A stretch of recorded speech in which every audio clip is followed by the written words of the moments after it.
Bueno, pues muy buenas tardes a todos ustedes.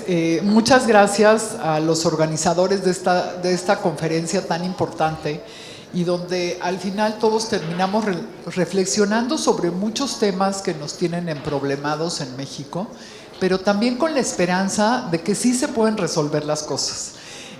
Muchas gracias a todos los ponentes de esta mesa. La verdad es un orgullo estar con ustedes y pues nos toca el papel del malo. Entonces, les voy a pedir si nos damos 8 minutos cada uno para hablar, para después poder tener tiempo para hacer algunas preguntas y reflexiones. Les recuerdo el objetivo de esta mesa. Se expondrán diversas perspectivas teóricas, metodológicas y de política pública a favor de la prevención y de la reforma policial propios del paradigma de la seguridad ciudadana. Y pues yo creo que casi todos ustedes conocen a nuestros ponentes, de todas formas los quiero presentar. Hugo Acero, de Colombia, bienvenido Hugo. Él es consultor internacional en seguridad, es sociólogo por la Universidad Nacional Colombiana. Edna Jaime, nuestra querida Edna, directora de México Evalúa, politóloga por el Instituto Tecnológico Autónomo de México, bienvenida. Gaby Capó Ramírez, directora del Instituto por la Seguridad y la Democracia, INCIDE, como todos lo conocemos, doctorante en Derecho en el Instituto de Investigaciones Jurídicas de la Universidad Autónoma de México. Lucía Damer, de Chile, qué gusto volver a verte, Lucía, profesora asociada de la Universidad de Santiago de Chile, doctora en ciencias políticas, por la Universidad Leiden de Holanda. Alejandra Moor, coordinadora de proyectos y programas del Centro de Estudios de Seguridad Ciudadana del Instituto de Asuntos Públicos de la Universidad de Chile. Muy bienvenida, licenciada en Sociología de la misma universidad. María Eugenia Suárez de Garay, profesora investigadora de la Universidad de Guadalajara, doctora en Antropología Social y Cultural de la Universidad Autónoma de Barcelona. Bienvenida, Maru. Y José Alfredo Zabaleta, investigador de la Universidad Veracruzana, doctor en Sociología por la Benemérita Universidad Autónoma de Puebla. Pues todos bienvenidos, una mesa muy interesante. Y pues no hago más que darle la palabra a Hugo. Muchas gracias por estar aquí. No esperaba eso. Creí que Lucía nos iba a introducir en el tema. No importa. Bueno. Bueno, entonces me voy al otro programa, como viene en la otra página, y les pongo en ese orden. Ni un problema. Muchas gracias a Ernesto López Portillo por haberme invitado, a María Elena por hacer el trabajo de cortarnos en el tiempo. Es siempre un beneficio para uno venir a México, a pesar de todos los problemas que hemos discutido. Yo voy a tratar de ser bien sucinta para ver si esta vez le damos un espacio más largo a las discusiones de las preguntas del público. Creo que hay un fantasma que recorre esta reunión ayer y hoy día, y en realidad es que el desafío que tiene México, no solo México, América Latina en general, pero algunos países con mayor dificultad, no es terminar con el crimen organizado de forma eficiente, sino es evitar que nuestros estados se conviertan en narcoestados. Y creo que eso es un tema que tenemos que tener todos en consideración. Este no es un debate técnico únicamente donde el principal problema es un grupo que uno puede destruir, sino que, como bien dijo Carlos en la mesa anterior, el problema es que la discusión entre crimen organizado y Estado ha cambiado, porque hoy día el crimen organizado es parte de las funciones principales de lo que desarrollan los Estados. Entonces, todas las teorías normativas que lo que dicen es nosotros deberíamos de luchar contra el crimen organizado de forma eficaz, eficiente, con justicia, pierden noción porque parte importante de los actores de la justicia criminal trabajan para el lado oscuro. Y ese lado oscuro es cada vez más gris, ¿no? Y creo que ahí está, y por ende sí creo que Es imposible hoy día hablar de lucha contra el crimen organizado sin hablar de lucha contra la corrupción. Es imposible en América Latina, es imposible en México, y por eso me parece que es importante decirlo, porque en esta mesa nosotros lo que vamos a hablar es más bien de dos temas que pueden parecer totalmente normativos y foráneos, como el tema de la reforma policial y los mecanismos de prevención del delito, que pueden tener un continente de propuestas, pero si uno no reconoce el rol que hoy día juegan múltiples actores, que es un rol de poner la piedra en la silla, más que decir cómo lo hacemos bien, entonces nos vamos a estar engañando, ¿ah? Y es cierto que los especialistas en seguridad nos venimos engañando hace muchos años porque venimos hablando de lo mismo y no sabemos bien cómo avanzar en algunos espacios, pero creo que ya en este momento vale la pena reconocerlo. En ese sentido yo voy a hablar muy brevemente, primero de reforma policial. Quiero decirle que todos los países de América Latina han desarrollado programas de reforma policial, con mayor o menor detalle, con mayor o menor eficiencia. Todos han desarrollado en un momento u otro un programa que se llama reforma policial. No hay que olvidar, digamos, incluso en Caracas, en Venezuela, durante la del presidente Chávez, se generó un programa masivo de búsqueda de reformas de la policía. Los niveles de cambio son diferentes, lo comentó acá Edgardo Maya, hay países que pasaron por guerras civiles que formaron nuevas policías. Hay países que lo único que han cambiado son algunos de sus procedimientos de trabajo policial, y también hay países que lo que han hecho es más bien generar mejoras en la forma como la policía está en el territorio. Creo que tiene que ver con la forma, con el tipo de delito que enfrentan, pero en general uno podría decir que hoy, las policías de hoy en América Latina no son las mismas que hace 20 años. De partida tienen muchísimo más dinero, de partida. Esa idea del policía pobre, el policía es pobre, está mal pagado, pero la institución policial no es pobre. La institución policial gasta enormes cantidades de recursos para cosas que tal vez no necesita, y esa es una discusión que podríamos hacer después. No hay que olvidarse que muchas de las policías de nuestros países tienen embajadores en países desarrollados, gente que está ahí, yo todavía me pregunto qué hacen, pero están allá aprendiendo las buenas prácticas. Lo tercero es que la mayoría de estos enfoques e iniciativas de reforma policial han sido fracasos completos, que se han dado 1 o 2 pasos para adelante y muy rápidamente hemos ido hacia atrás con mucha fuerza. Fracasos que tienen que ver por lo menos con 5 cosas que yo quisiera mencionar como aprendizajes. Y acá la verdad es que estoy tratando de ver el vaso medio lleno, pero es difícil. Lo primero es que pensar que uno puede llegar desde afuera y cambiar la policía es imposible. Si alguien viene y le dice, no, yo voy a cambiar la policía por completo porque realmente es súper corrupta, eso no va a funcionar, porque la institución policial se cierra, evidentemente, y lo que hace es resiste porque el policía sabe que el político pasa, ellos quedan. Por ende, casi todas las iniciativas que vienen desde afuera con ideas súper revolucionarias, con Giuliani de apoyo o con quien sea de apoyo, no funcionan, más bien retroceden. Lo segundo es que pensar una reforma policial en su totalidad tampoco funciona. Uno tiene que partir por los lugares donde es la situación probablemente más completa o más compleja, también generando que las policías se sientan parte del proceso, también generando los incentivos para reconocerse como verdaderos funcionarios públicos. Es cierto que hay corrupción en la policía, es cierto, pero el porcentaje de policías que están en la corrupción no llevan a toda la institución policial.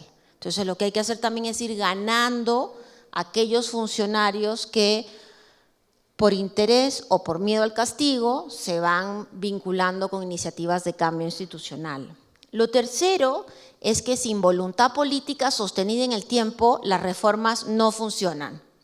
Y eso lo hemos visto acá, yo no lo voy a volver a repetir, ha habido varias mesas donde lo que se ha demostrado es que incluso en México, donde se dieron algunos pasos en algunos lugares interesantes, nos fuimos para atrás. Y la voluntad política no es un discurso presidencial, ¿no? La voluntad política incluye muchísimas cosas más.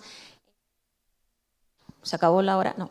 Entre ellas, lo que dijo la senadora, la voluntad política de un partido que pone en juego, por supuesto, lo que hace su Congreso. Importar modelos no sirve, el que quiera copiar el modelo cualquiera, eso no nos sirve hoy día porque los problemas de seguridad que enfrentan casi todos los países del norte, del norte no son copiables. Verdaderamente tenemos problemas muy específicos y sin duda, como decía inicialmente, la corrupción política tiene que ser considerada. En el minuto que me queda, para México, ¿qué podríamos hacer? Bueno, yo sí creo que hay que sentar a todos los candidatos presidenciales y hacerlos firmar un acuerdo por la reforma policial. No es que sea totalmente inocente y cree que después lo van a cumplir, pero por lo menos es una ritualidad que deberíamos de tener en cuenta. Sin eso vamos a seguir en el lugar común, vamos a seguir discutiendo temas conceptuales que a mí me parecen interesantes, pero no para el debate político electoral presidencial. Lo segundo es que si bien tenemos un diagnóstico compartido, deberíamos de fortalecer el trabajo desde abajo para arriba. Y lo tercero, estoy en eso, en la última, lo tercero es ver cómo vincular mecanismos, y eso si hay experiencias, para mostrar resultados para los oficiales policiales. Eso.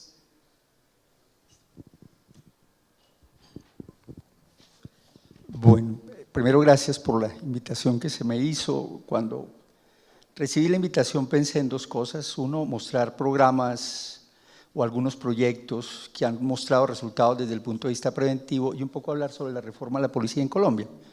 Sin embargo, hay algo que me viene preocupando hace algún tiempo, hace algunos años, y es el tema de la institucionalidad para el manejo de los temas de seguridad y convivencia. Y en este tema de prevención, la institucionalidad a lo largo de América Latina es bastante débil. Suele suceder que se identifica el tema de uso legítimo de la fuerza como un tema de derecha y el tema preventivo como un tema de izquierda. Eso no es así, simplemente la seguridad es un derecho. No es ni derecha ni izquierda, independientemente de quien gobierne, debe hacer las dos cosas y debe hacerlas al unísono, paralelamente. Debe prevenir y debe hacer uso legítimo de la fuerza. Lo segundo,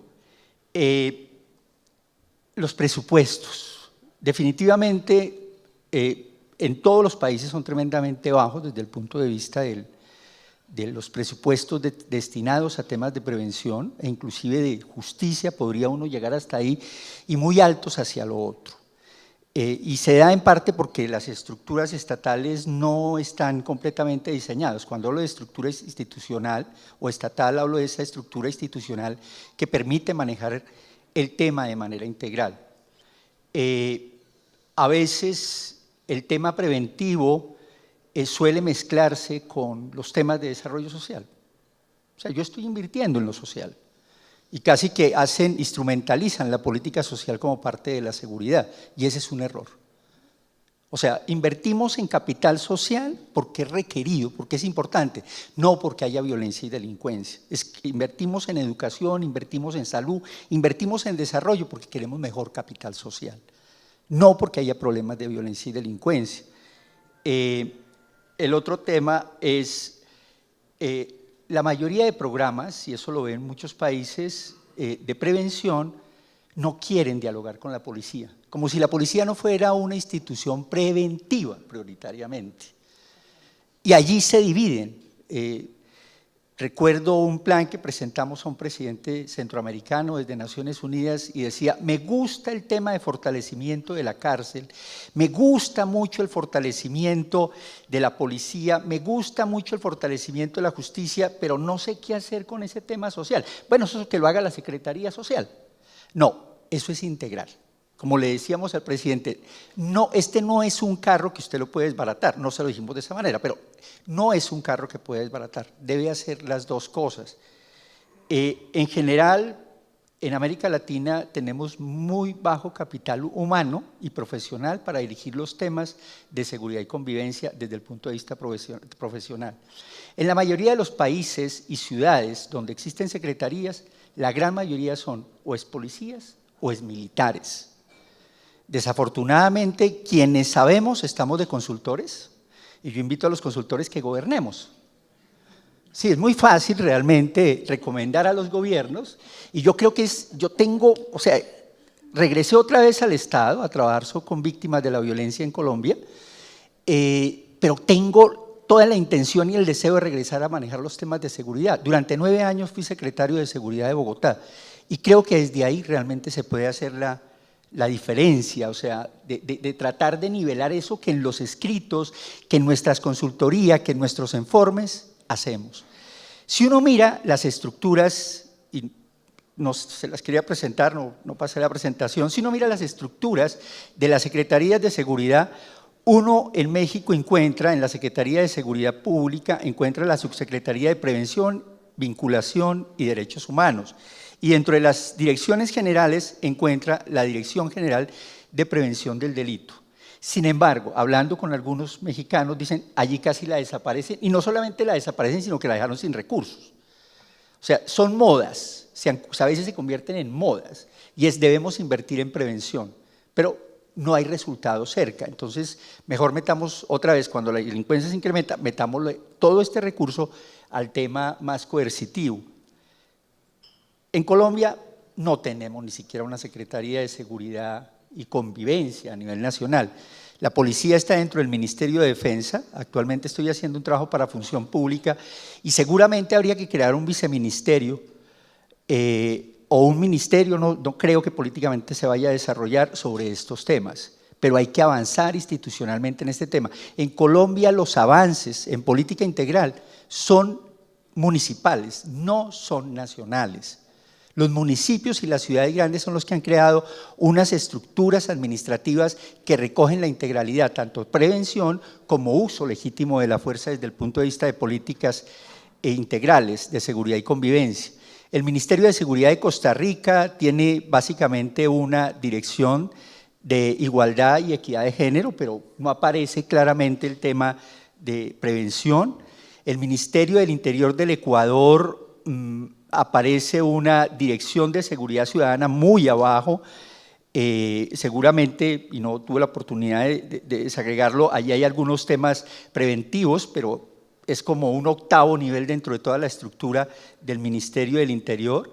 El Ministerio de Seguridad de Argentina es un 4º nivel, más o menos, con una subsecretaría de prevención del delito. El Ministerio de Justicia y Seguridad Pública de El Salvador tiene un viceministerio de Prevención Social, que es la Unidad Ambiental, Dirección Toxicológica, Dirección General Prepaz, que son programas preventivos, y la Unidad de Género. El Ministerio del Interior de Seguridad de Chile, en lo que encontré en Mr. Google, básicamente tiene el Servicio Nacional para la Prevención y Rehabilitación del Consumo de Drogas y Alcohol y un programa de derechos humanos dentro de su estructura. Digamos, seguramente tanto Lucía como Alejandra me podrían ayudar en el avance. El Ministerio de Seguridad de Mendoza, Argentina, tiene una dirección de participación comunitaria y relaciones con la comunidad, y así sucesivamente, revisando las estructuras administrativas, pues este tema que es fundamental para enfrentar los temas de violencia y delincuencia, que es el tema preventivo, que es el tema, digamos, inicial dentro de esta cadena de prevención a uso legítimo de la fuerza, pues queda a veces en los planes, pero no hay estructura administrativa que los desarrolle. 2 elementos claves que hay que desarrollar. 1 minuto. 2 elementos claves que hay que desarrollar en estos temas. 1, capital humano capacitado en estos temas. Ojalá las universidades sigan formando como lo están haciendo en temas de seguridad, en temas de seguridad nacional, en temas de seguridad ciudadana, en temas de seguridad pública, pero también los oriente no a ser consultores, ya hay muchos consultores, los oriente más al servicio público. Creo que allí es importante que haya personas con conocimiento.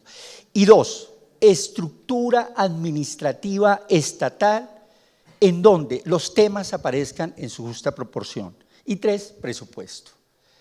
En Honduras, para finalizar, en Honduras, a través de Naciones Unidas, desarrollamos todo el tema del Ministerio de Seguridad, aparece el Viceministerio de Prevención, ahí está haciendo un esfuerzo importante, sacamos la tasa de seguridad y tan pronto se dieron cuenta de la cantidad de recursos que recibía la tasa de seguridad para financiar todo el plan de convivencia y seguridad, aparecieron los demás ministerios pidiendo plata de esa tasa. Total, de alguna manera se desvió, pero digamos ese desarrollo y muchas acciones que se están haciendo en Honduras, que no sabe uno cuál fue la que dio más resultado porque no hay un análisis preciso de qué está dando resultados, ha llevado a que Honduras en los últimos años ha reducido su tasa de homicidio, que estaba cercana a 90 homicidios por cada 100.000 habitantes, a 58. Yo creo que hay que trabajar en institucionalizar y fortalecer el Estado en esos campos. Estructuras administrativas para la gestión y tener lo que llamaría Max Weber unos burócratas profesionales, en el mejor sentido de la palabra del burócrata, burócratas profesionales con conocimiento que ejerzan las funciones de secretarios, subsecretarios, directores de esas estructuras que permita desde luego tener una visión mucho más amplia de lo que tradicionalmente hemos tenido desde el punto de vista de policía, justicia, cárcel o policía, militares, justicia, cárcel. Gracias. Muchas gracias Hugo por tu participación. Le daría la palabra ahora a Edna Jaime. Muchas gracias, María Elena, y muchas gracias a los organizadores que tuvieron pues a bien invitarme a participar en esta mesa. Saludo con mucho afecto a todos mis colegas. Y bueno, el tema, cuando recibí la invitación, el tema de la mesa me invitaba a que yo les presentara un proyecto que estamos desarrollando con la Secretaría de Seguridad Pública de la Ciudad de México. Algunos amigos míos y de México Evalúa, me va a dar pena porque ya han oído esta historia varias veces, pero creo que pues vale la pena contarla. Estamos apenas arrancando este proyecto que tiene que ver con la identificación de puntos calientes. Yo sé que pues en Colombia desde hace tiempo es un instrumento que orienta la estrategia policial y que tiene un gran potencial para hacer intervenciones pues, integrales, ¿no? Para la reducción del crimen. En nuestro caso es del homicidio doloso, de la violencia letal. Y pues decirles que en 1989 un académico, Lawrence Sherman, profesor de la Universidad de Cambridge, descubrió que más de la mitad de las violaciones, asaltos y robos a autos sucedían en solo 3% de las direcciones de la ciudad de Minneapolis, Minnesota. En Nueva Jersey, otro equipo de investigadores llegó a resultados muy similares. El 86% de las detenciones por narcomenudeo sucedían en 4% de las calles de la ciudad. Lo que esto quiere decir es que hay entornos y dinámicas que causan la propagación de delitos en ciertos lugares. Y muchas veces los delitos se concentran más en lugares que en personas. Entonces habría que estudiar qué estaba sucediendo en esos lugares y de ahí se desarrolló toda la metodología de identificación de puntos calientes. En concreto, ¿qué buscamos hacer con la Policía de la Ciudad de México? Pues generar capacidades de geointeligencia. Cuando escuchamos hablar de reforma policial, a mí me parece un concepto tan grandote y tan abstracto, y por eso me gusta la idea de generar capacidades en cosas concretas. Y en este caso es capacidades de geointeligencia, de identificación de estos puntos calientes. Traía una presentación donde les mostraba la identificación de estos puntos calientes en la Ciudad de México.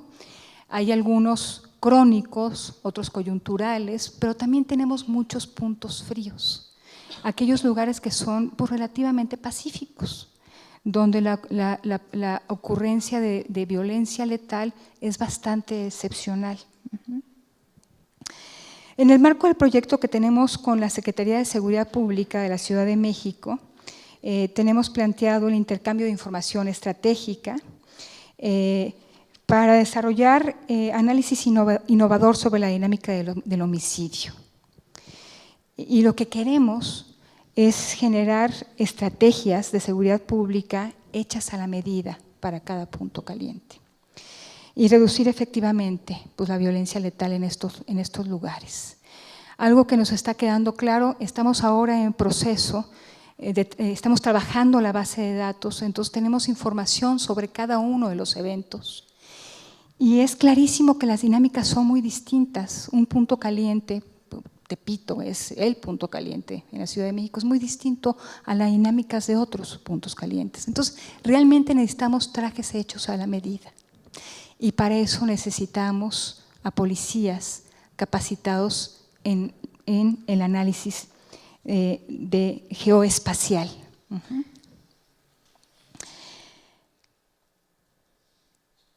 La mayoría de las veces la concentración de homicidios en una zona no es un hecho fortuito, sino vinculado a factores ambientales, sociales, políticos, económicos que provocan su comisión. Estamos identificando los puntos calientes, pero estamos utilizando otras capas de información para encontrar correlaciones. ¿Dónde están los factores de riesgo? ¿Dónde están los factores de protección?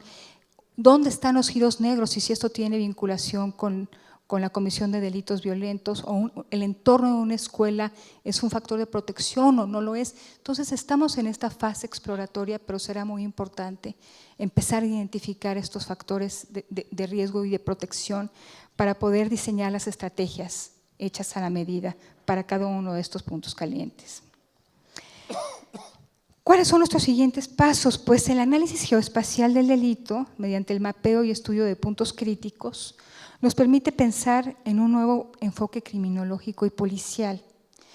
Este nos permitirá diseñar e implementar soluciones para resolver el problema de la violencia letal, particularmente pues al identificar la gama de factores de riesgo que operan en un espacio geográfico determinado, podemos diseñar estrategias de seguridad hechas a la medida para cada punto crítico.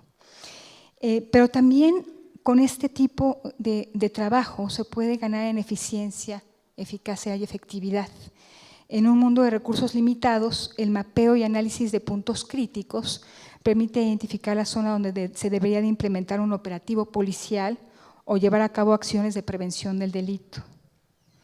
En este sentido, se pueden emplear tanto los recursos humanos como financieros de un municipio, un estado, de una manera mucho más eficiente. Y creemos que también es un mecanismo, una metodología para promover participación y empoderamiento ciudadano. El mapeo de puntos críticos brinda la oportunidad de incluir participativamente a las personas que habitan en las comunidades más afectadas por la violencia letal. Pues para esto el trabajo con la policía también es fundamental, generando vínculos de confianza entre policías y ciudadanos. Es muy importante incluir a la comunidad como socios activos de una política de seguridad pública. Esto aumenta la probabilidad de éxito y garantiza su sustentabilidad. Como mencioné hace un momento, los hotspots es la base de una pirámide de innovación policial, es apenas la base. Se trata de nuestro punto de partida, pero es posible ir más alto. Nuestro objetivo es llegar a una estrategia policial de vigilancia comprensiva. En inglés el término es third party policing, que pues, a mí me parece de lo más interesante, y esto es el pináculo en términos de desarrollo policial. ¿Qué quiere decir este concepto? Se refiere a que pues no todos los puntos calientes se pueden resolver con intervenciones policiales. Se necesita la inclusión de terceros coordinados bajo una estrategia policial comprensiva e integral. Si identificamos que un punto caliente necesita intervenciones en distintos ámbitos, que no solamente es un operativo policíaco, sino se necesita llevar servicios de cierta naturaleza a la comunidad de ese lugar, de esa localidad. Se necesita la intervención de promotores de paz, se necesita la intervención de la Secretaría de Desarrollo Territorial. Estamos hablando entonces que la policía podría actuar como un coordinador de intervenciones integrales, y a eso me refiero con este concepto de estrategia policial de vigilancia comprensiva. Tengo ya muy poco tiempo y decirles que pues hasta ahora la estrategia de puntos calientes se ha utilizado como una alarma de fuego, y yo creo que es momento de transformarlo en un mecanismo estratégico de cambio. Hemos presenciado lo que se ha podido hacer en otros países con mucho éxito, y creo que podríamos transferir este conocimiento, estas prácticas, al contexto mexicano. La estrategia de los puntos calientes está directamente vinculada a los nuevos avances de la criminología, y pues necesitamos atenderlo a través de ciencia. Me parece que aquí es donde podemos poner distintos componentes juntos, ¿no?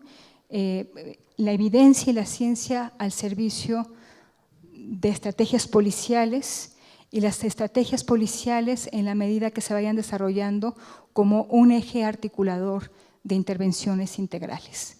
Me parece que esto pueden ser modelos que al trabajar en lo hiperlocal pueden ofrecer una solución a entornos violentos. Muchas gracias. Muchas gracias Edna. Ahora le damos la palabra a Gabriela Capó. Buenas tardes a todos. Es un verdadero gusto estar aquí. Me encanta compartir con tantos expertos esta mesa. Ahora sí que expertos y algunos amigos. Muchísimas gracias a la Universidad Iberoamericana y a todos los organizadores por la invitación. Gracias, Ernesto. Gracias por este esfuerzo. Y debo de decir que pues, en los días anteriores al panel, y particularmente anoche cuando estaba como reflexionando las preguntas que hizo llegar Ernesto para la mesa, pues me quedé como pensando en tres, ¿no? Me quedaba yo pensando en la pregunta sobre los retos principales para implementar lecciones, me quedé pensando en la pregunta sobre claves de éxito justamente para esta implementación, y en una pregunta que venía ahí también sobre si el contexto de alta violencia impedía la implementación de políticas de prevención y de reforma policíaca. Y como que algo me faltaba cuando estaba yo haciendo la reflexión sobre esas preguntas, porque de alguna manera, pues no sé si los que están en esta mesa coincidirán conmigo, pero pues hemos estado en muchos foros, hemos estado en muchos eventos, hemos estado trabajando dentro de nuestras organizaciones, reflexionando sobre esa pregunta. En algunos casos las respuestas las tenemos y las sabemos. Ya ahorita, por ejemplo, Lucía, Hugo, Edna están poniendo iniciativas muy valiosas sobre la mesa, y estoy segura de que el resto de mis compañeros pondrán aún más propuestas valiosas sobre la mesa, y sin embargo algo no acaba de cuadrar. Entonces, como que de pronto me empecé a regresar a algunos pasos en qué es lo que no cuadra, ¿no? Y esa reflexión me llevó a hacer como dos imágenes en mi cabeza, ¿no? Una era la imagen de un rompecabezas, ¿no? Tenemos todas las piezas, tratamos de unirlas y sabemos que las piezas del rompecabezas están ahí y que eso debe de formar algo, pero por alguna razón esas piezas no acaban de embonar y no terminamos de ver la película completa. Entonces me hizo reflexionar qué falta en ese rompecabezas para que las piezas se embonen y nos den una visión, o en este caso, en el caso de México, pues nos den una solución a las problemáticas que estamos viviendo. La segunda imagen mental que tuve fue como la de dos mundos, ¿no? E inclusive, digo, a lo mejor les dará un poco de risa la comparación, pero me imagino estas caricaturas donde está el mundo bizarro, donde está el mundo real y donde está el mundo bizarro y el mundo del revés. Y un poco así me imaginé la situación que estamos viviendo hoy en día. Entonces empecé como a pensar en qué tenemos en este mundo ideal, ¿no? Tenemos el deber ser. Creo que pues hemos igual en este foro y en muchos analizado qué es lo que deberíamos de estar haciendo. Lo que debería de ser, pues lo conocemos, ¿no? Sabemos que en México pues tenemos las instituciones y los sistemas, ahí está, ¿no? Otra de estas piezas del rompecabezas. Sabemos que están los marcos legislativos, de nuevo, otra de las piezas. Y sabemos que también está, por ejemplo, el discurso político que hemos oído pues, en este sexenio y en los anteriores en relación a la importancia de la prevención, el fortalecimiento de la justicia en general desde el aspecto de acceso, procuración, ejecución, etcétera. Tenemos también el discurso y las iniciativas en derechos humanos, pero por otro lado empezamos o ya tenemos un buen rato teniendo discursos, por ejemplo en el aspecto de seguridad, que empiezan a hablar sobre elementos como los que imagino que esta mañana se discutieron sobre la militarización de la seguridad, y entonces empezamos a ver que los discursos ya no checan, ¿no? Por un lado estamos hablando de prevención, por otro lado estamos hablando de justicia, estamos hablando de derechos humanos y empezamos a tener discursos, por otro lado, que nos hablan de cuestiones y de acciones que no checan con estas otras cosas. Entonces, eso está como en el mundo ideal. Cuando empezamos a ver el mundo real, vemos que nos faltan estrategias, que nos falta una visión real que sea integral de mediano y de largo plazo. Vemos que sí tenemos las instituciones, pero que en muchos casos estamos hablando de instituciones débiles que necesitan fortalecerse. En muchos casos vemos ejercicios y actuaciones que son improvisadas. Vemos también dentro de esta improvisación esfuerzos dispersos y sin coordinación. Y pues a lo mejor este término les va a llamar un poco la atención, pero lo que yo denomino como las leyes placebo.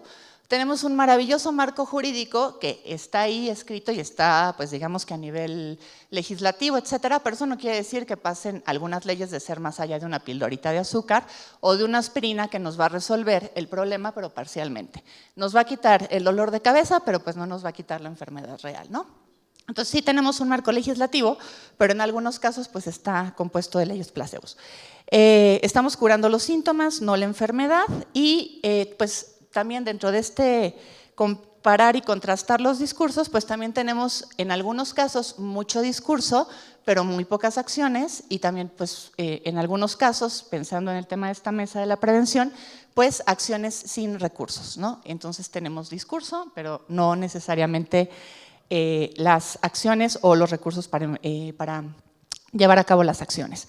Y también tenemos agendas políticas que no tienen nada que ver con esos mismos discursos ni con las acciones que se están llevando a cabo. O sea, lo que se está diciendo no necesariamente significa que sea la agenda real que está detrás de las cosas.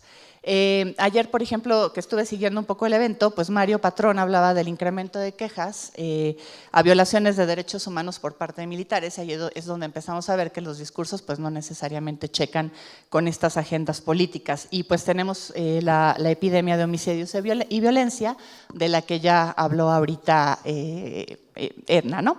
Entonces, lo que tenemos es una situación en la que el audio, y perdón la expresión, el audio no checa con el video, ¿no? O las intenciones no checan con las acciones. Y aquí me parece que es una de las partes donde nos tenemos que concentrar, porque nos estamos quedando con un discurso que no corresponde con la realidad del país, y ahí no hay un enfoque en acciones, evaluaciones y resultados. ¿Cuánto me queda, perdón, María Elena? Perfecto. Entonces, me parece que la situación actual de violencia en seguridad es innegable, es alarmante, y cuando estaba yo preparando mi presentación tuve mucho cuidado en si iba a usar la palabra alarmante, y llegué a la conclusión de que sí, esa es la palabra que tenemos que utilizar, no es una palabra usada a la ligera, y además es impostergable. Entonces, si estamos viendo, viviendo y sufriendo esta situación, ¿por qué no se está haciendo lo que se debe de hacer? Y esa es un poco la pregunta que yo quisiera dejar un poco para cerrar esta parte de mi participación. Y también el concepto de que al parecer algunas de nuestras autoridades pues no son empáticas o viven en un país diferente al que nosotros estamos saliendo todos los días, en el que salimos con miedo y preocupación. Y nos tenemos que cuestionar qué vamos a hacer con esa falta de empatía y qué vamos a hacer con lo que corresponde ante el hecho de que esa empatía no lleva a las acciones, o ese vivir en una realidad diferente pues no los lleva a poder alinear sus esfuerzos con lo que los mexicanos necesitan.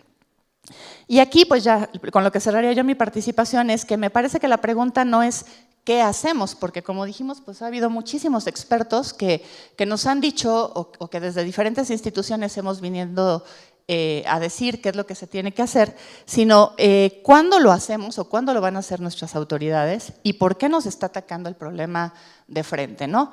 Yo mi última pregunta sería, ¿qué tiene que pasar y a dónde tenemos que llegar para que se haga lo que se tiene que hacer? Y yo ahí dejaría mi primera participación y pues a lo mejor retomaría algunos puntos en la parte de preguntas y respuestas.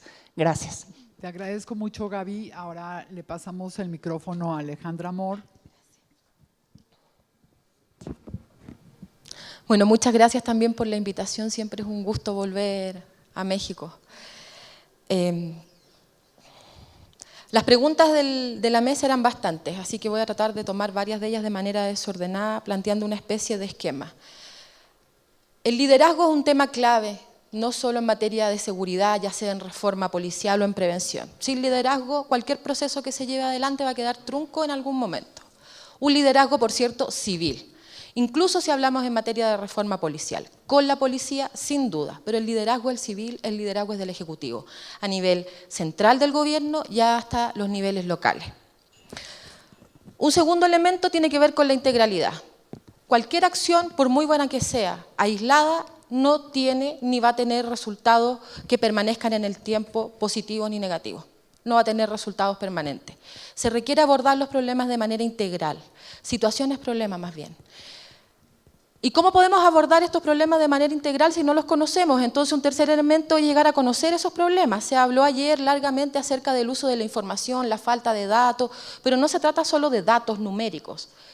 Los números sirven mucho para poder darle dimensión al problema, para saber dónde se concentran principalmente, pero estos escasamente van a poder otorgarnos todo el dato que necesitamos para tomar buenas decisiones si no lo acompañamos con el elemento cualitativo.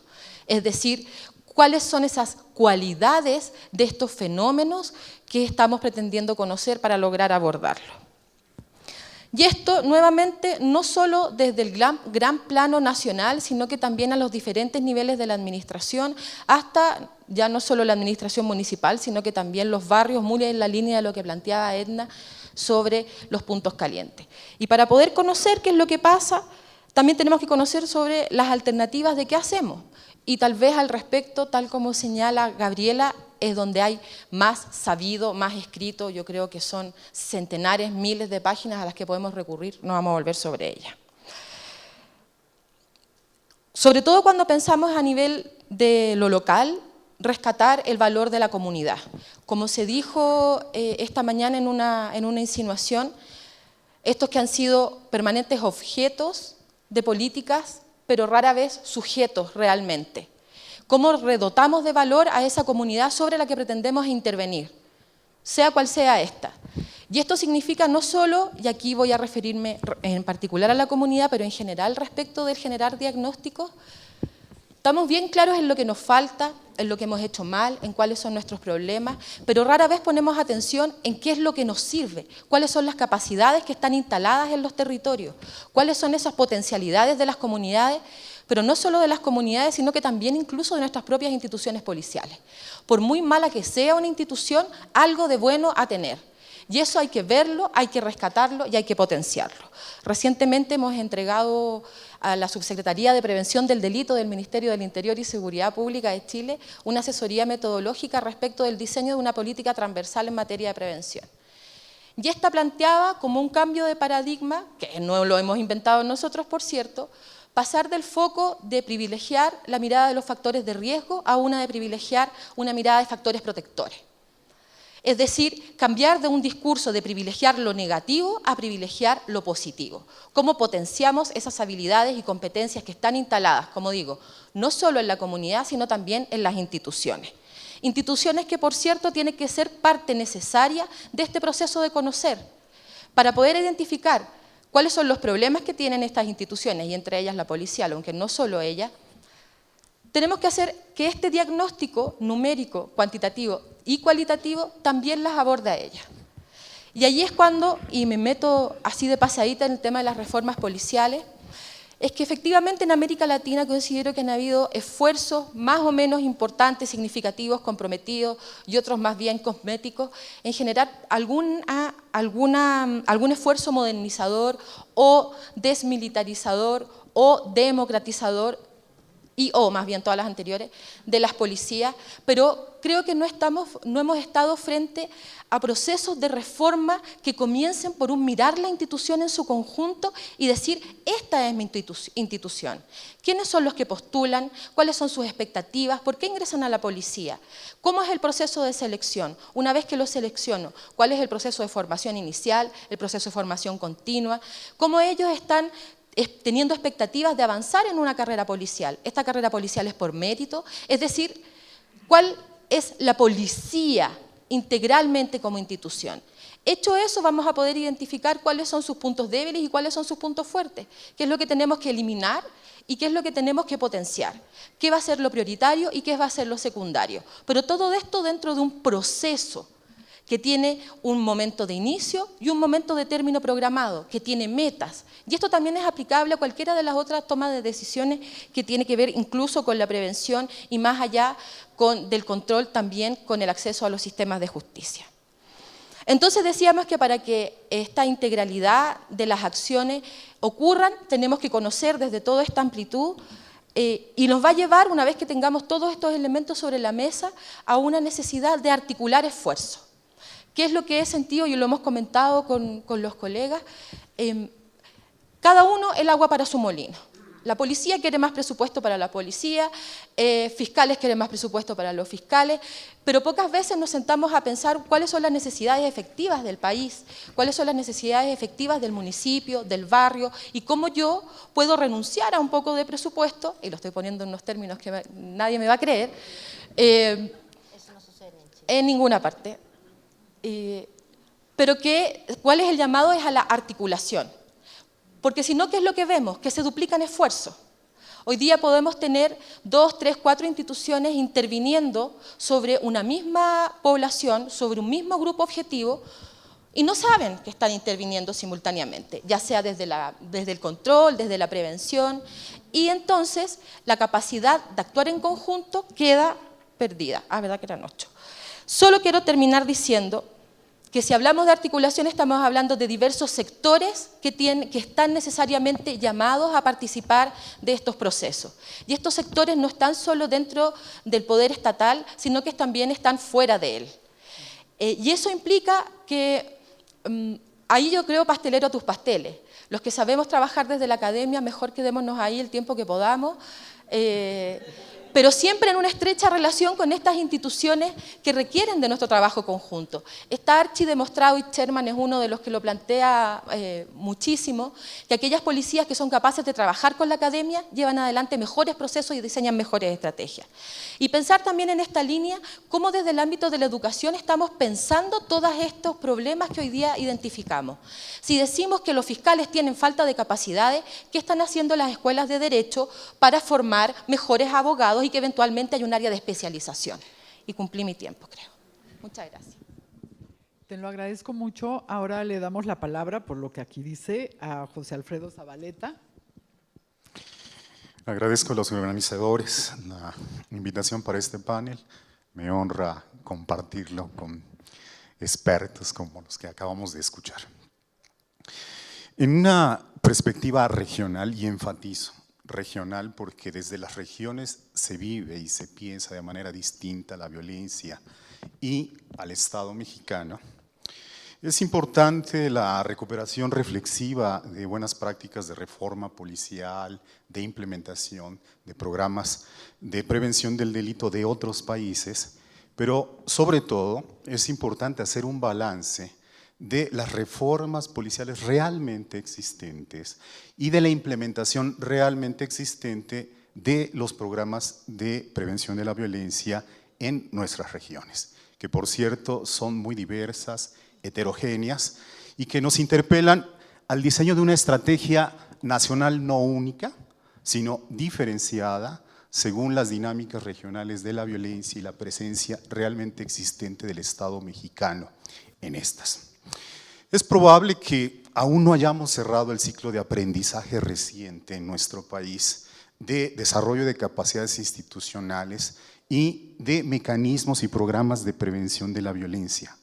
Lo digo de manera autocrítica porque en realidad nuestro aprendizaje público, institucional y académico respecto a esos problemas es muy reciente. No obstante, hemos aprendido algunas cosas, entre ellas que necesitamos evaluar más los impactos, y parte de los integrantes de este panel han desarrollado bastante trabajo al respecto en los últimos años.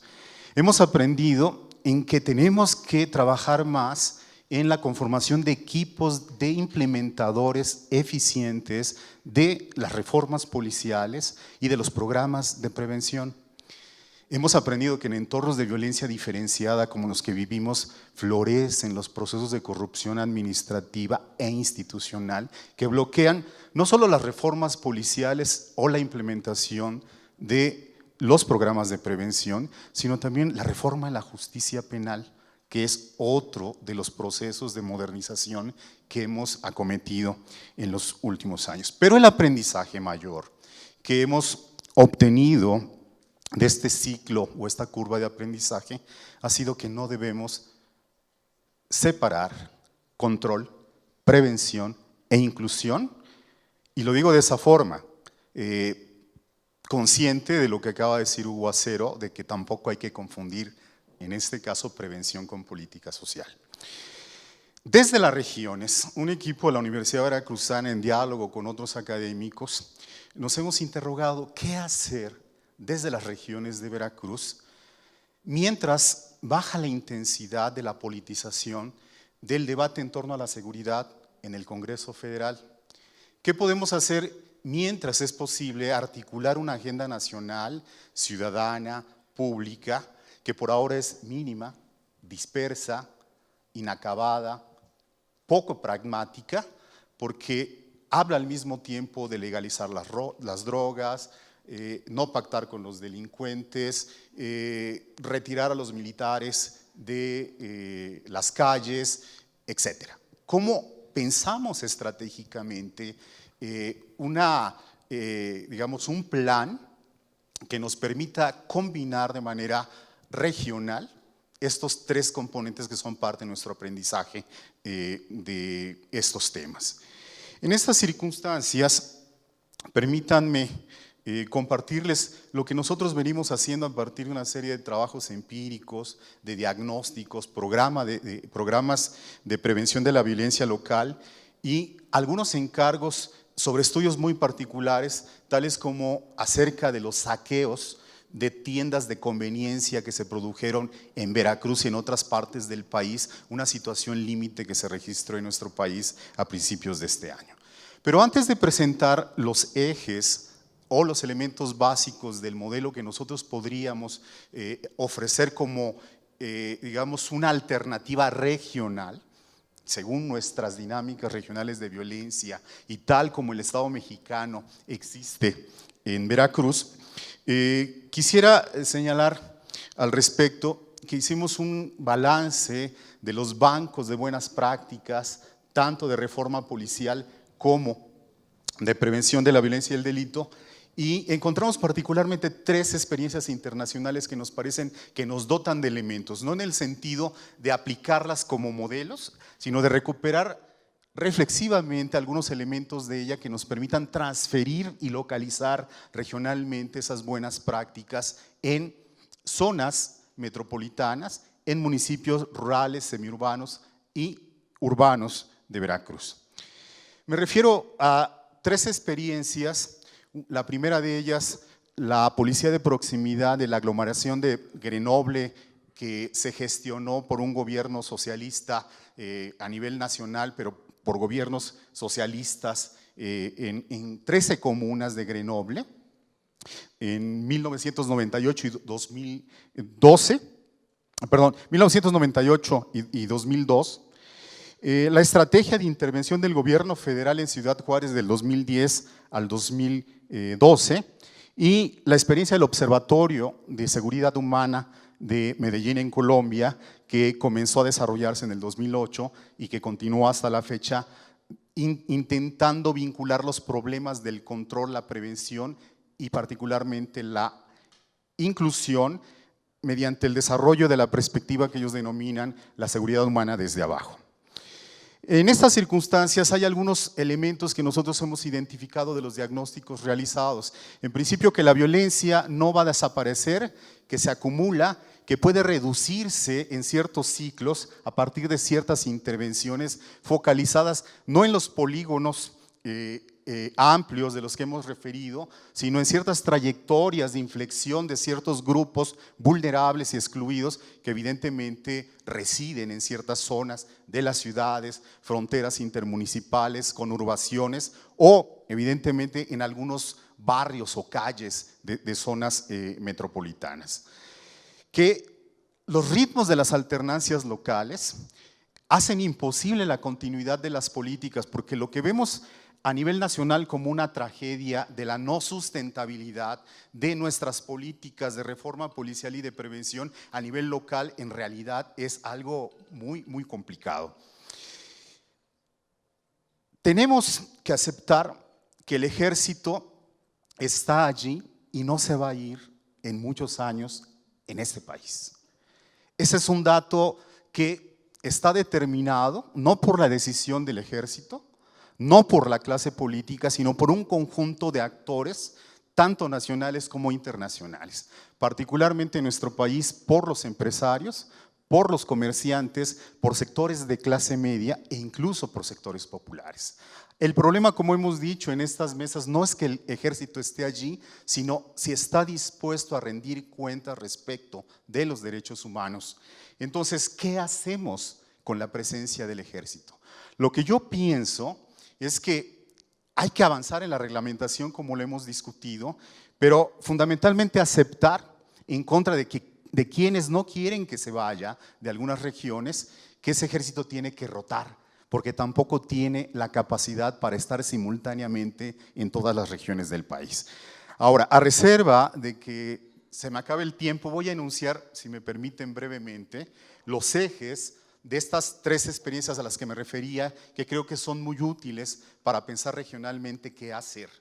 Creo que sí estamos frente a un problema público práctico. En principio tenemos que impulsar contratos locales de seguridad como se hizo en Grenoble, que implica pactos entre actores nacionales y locales, tanto del Poder Ejecutivo como del Poder Judicial. Es necesario abrir una nueva generación de diagnósticos. Hemos aprendido de los errores de la primera generación de diagnósticos en este país, que no fueron al grano, que no pensaron de manera focalizada la correlación de variables que producen la violencia y cómo intervenirlas. Es necesario impulsar la policía de proximidad en coordinación con los mecanismos de mando mixto que se están implementando regionalmente en nuestro país y en nuestros estados. Allí me parece que es fundamental, en este caso, la activación de la sociedad civil y de las universidades públicas, y de eso hemos aprendido bastante del modelo de prevención que han promocionado otros chilenos, aparte de nuestras colegas, expertos, Frank van der Scheuren, espero haberlo dicho bien, nosotros a veces le decimos Beckenbauer porque no podemos pronunciar correctamente su apellido. Pero fundamentalmente el problema de la participación en este país es que hay una especie de coquetería política del gobierno federal y estatal. Quieren la prevención, pero no la quieren. La quieren selectiva para legitimar ciertas políticas que no llevan, por ejemplo, la participación ciudadana a la cartografía participativa de los delitos o a las mesas de seguimiento de los acuerdos establecidos, como por ejemplo en el caso de Ciudad Juárez, que eran mesas de trabajo no solo pensadas en términos de seguridad, sino del conjunto de las necesidades que tienen que atender tanto el gobierno federal y estatal. Me quita usted, por favor, los minutos de mi segunda intervención. Estoy a punto de cerrar. Que piensan integralmente la intervención de manera focalizada, pero que al mismo tiempo nos demuestra que una vez que eso se retira, el problema vuelve a complicarse, como aconteció particularmente en el caso de seguridad, del caso de la violencia y las mesas de seguridad en Ciudad Juárez. Y finalmente, creo que es importante que la figura de mesas de seguridad que se ha utilizado en nuestro país se abra al conjunto de los actores que experimentan la violencia y particularmente a los colectivos de las víctimas. Tenemos un grave problema de las reformas de justicia penal, tenemos un grave problema de la construcción de un sistema de reparación de daños de las víctimas. Acabamos de aprobar la ley de desaparición forzada y en verdad la vulnerabilidad en que se encuentran familiares y particularmente los hijos de las víctimas de desaparición y desaparición forzada no pasa por esas mesas, porque se reduce básicamente a un esquema de encuentro entre gobernantes estatales y empresarios locales. Pienso, en síntesis, que la mejor forma de articular contención, prevención e inclusión sería crear estos polos regionales de seguridad ciudadana que no existen. La seguridad ciudadana en nuestro país no existe, hay que construirla a partir de este tipo de experiencias regionales, de las cuales seguramente mi colega María Eugenia Suárez de Garay hablará más profusamente. Muchas gracias, José Alfredo, y ahora pues le damos la palabra a Maru. Gracias por la invitación.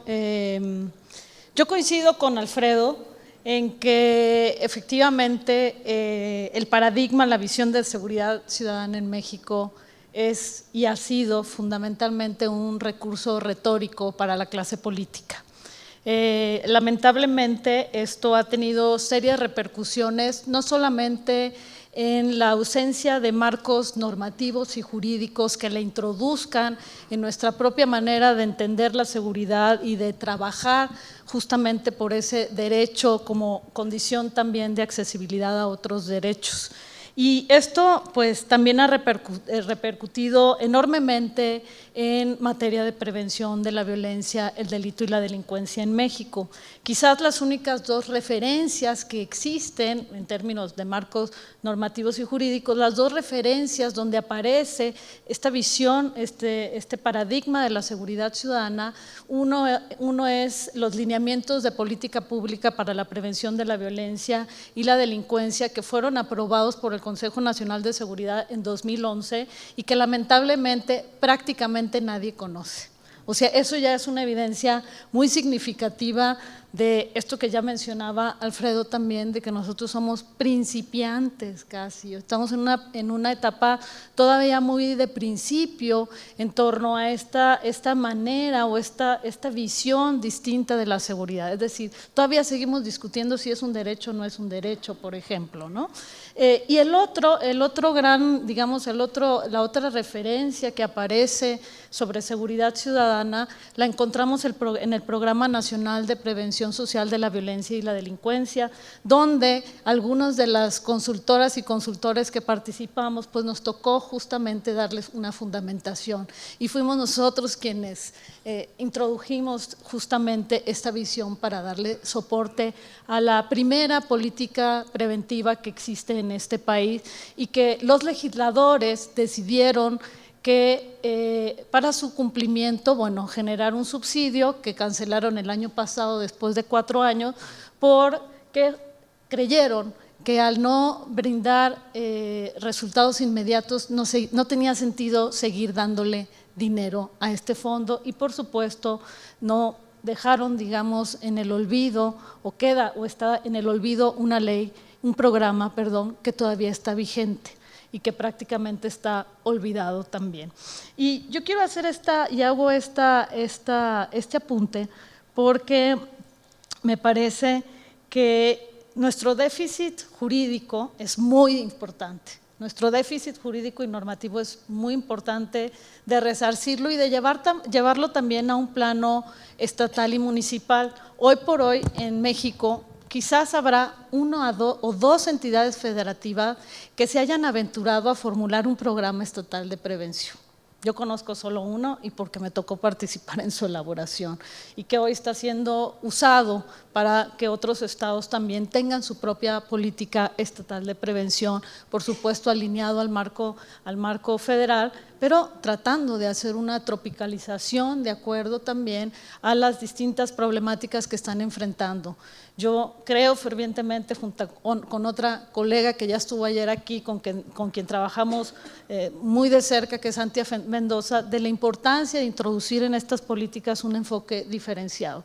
Yo soy de un estado que está prácticamente, que casi tiene el carácter de estado fallido, que es Tamaulipas, y hay otros estados donde nosotros hemos trabajado que no están en esas condiciones, pero que ante estas diferencias tan abismales, pues sí requieren políticas muy precisas y enfocadas a aquellos problemas que están enfrentando, ¿no? Entonces, bueno, esto se los digo en términos estatales, pero en términos municipales no existen estas políticas en México, no existen literalmente. Y esto se debe mucho a esta vocación centralizadora que persiste en este país, donde toda la línea se quiere tirar desde la federación. Y lo que ha pasado, y lo digo porque una de mis obsesiones últimas en estos tiempos es justamente generar datos cualitativos sobre el estado del funcionariado en este país, del funcionariado fundamentalmente que tiene responsabilidades en materia de prevención, incluida la policía, y en ese, digamos, en esa etnografía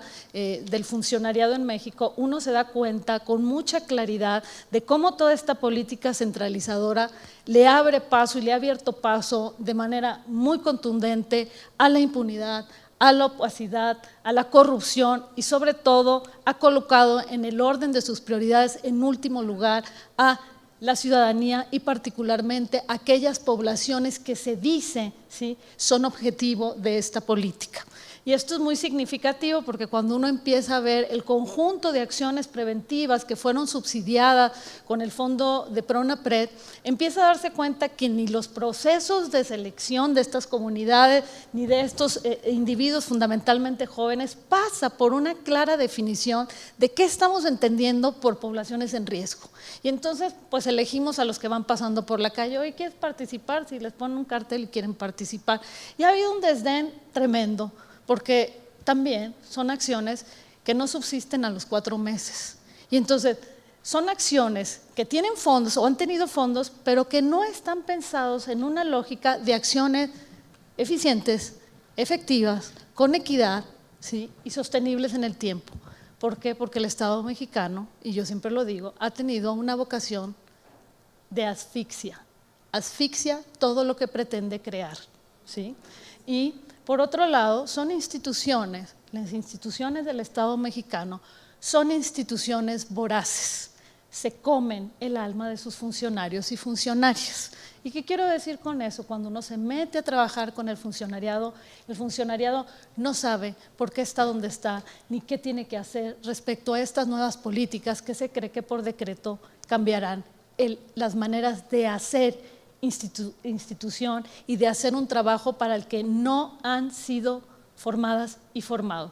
Y hablando de manera muy específica de las políticas que vienen también del Programa Nacional, pero del programa también de prevención, atención, sanción y erradicación de la violencia de género, de la violencia contra las mujeres, uno de nuestros mayores flagelos, pero que a las autoridades les gusta mucho reclasificar los delitos, ¿sí?, que devienen de la violencia de género, y entonces disminuyen la cifra, pero el problema es realmente muy alarmante. Cuando nosotros trabajamos con ese funcionariado, nos damos cuenta pues que efectivamente seguimos pensando de manera chiquita, en el sentido de que la violencia que hoy se está viviendo de género y contra las mujeres es una violencia que se acota al ámbito de lo familiar, y tenemos tremendas dificultades, observamos tremendas dificultades entre este funcionariado para entender que hoy no podemos seguir pensando la violencia de género al margen de la violencia social y la violencia criminal que está viviendo este país. Entonces no sabemos dónde ubicar a esas mujeres que llegan a los servicios de atención justamente porque son parte de este entramado entre violencia social y violencia criminal. Y entonces, claro, el nivel de injusticia que vivimos es perenne. A mí me cuesta mucho trabajo hablar después de estas etnografías del funcionariado, hablar en clave de propuestas, y agradezco que mis colegas lo hagan, porque estoy muy ocupada y tratando de generar los datos cualitativos con los que no contamos ni de la policía ni de los demás funcionarios en esta materia. Yo creo que el abandono que hemos hecho de la urgente necesidad de profesionalización en México es imperdonable, y nosotras también somos muy consecuentes con esa retórica que apunta todo el tiempo que hay que profesionalizar, pero nadie ha formulado una ruta crítica de cómo lograr que esa profesionalización ancle en procesos institucionales claramente definidos. Lo que hemos hecho en México es gastar millones de pesos en una capacitación fundamentalmente disociada y eso es tremendamente lamentable, no solamente para los beneficiarios y las beneficiarias, sino para quienes tienen la obligación de ejecutar muchas de estas políticas a partir de la capacitación y profesionalización. Muchas gracias. Maru, muchas gracias. Muchas gracias a todos por su participación. Bueno, pues aquí tengo varias preguntas que me gustaría hacerles y como son varias, si quieren contesten 2 o 3 cada una para que podamos ser más ágiles. Una de las preguntas que me parece que es más importante por lo que hemos estado viviendo en México en los últimos años en el tema de la militarización, en temas de seguridad pública, yo les preguntaría si en las experiencias que ustedes tienen de política pública se puede conciliar la intervención militar con las tareas de seguridad ciudadana. No sé quiénes quisieran contestar. A ver, Maru. Bueno, como fui la última, será la Te primera. toca. Sí.